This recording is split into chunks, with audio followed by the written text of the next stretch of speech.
Salam hörmətli müəllimlər və əziz abituriyentlər, belə bir maraqlı sxemimiz var. Şəkildəki voltmetrin göstərişini tapın deyir. Gördüyümüz kimi iki ardıcıl mənbəmiz var, bir-birinə ardıcıl şəkildə qoşulmuş mənbələrdir.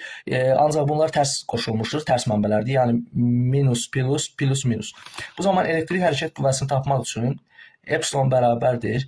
Epsilon 1 çıxılsın epsilon 2, yəni 60 çıxılsın 20 bərabərdir 40 volt. Elektrik hərəkət qüvvəsi ümumi oldu 40 volt. Elektrik hərəkət qüvvəsini tapdıqdan sonra asanlıqla biz dövrədəki cərəyan şiddətini tapa bilərik. Dövrədəki cərəyan şiddəti I bərabərdir epsilon bölünsün R plus R1 plus R2 düsturundan istifadə edərək ümumi cərəyan şiddətini tapa bilərik. 40 bölünsün xarici müqavimət 15 ohm, daxili müqavimətlər 2 və 3 ohm, 2 plus 3, o da bərabərdir 2 amper.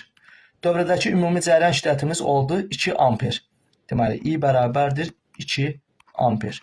İndi biz voltmetrin göstərişini tapmaq üçün U bərabərdir epsilon çıxılsın I vurulsun R düsturundan istifadə edə bilərik. Epsilon, baxın, buradakı elektrik hərəkət qüvvəmiz nə qədərdir? 20 volt.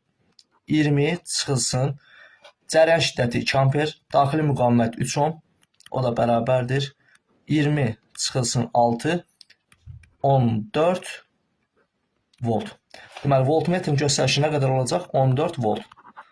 Cavab B variantı.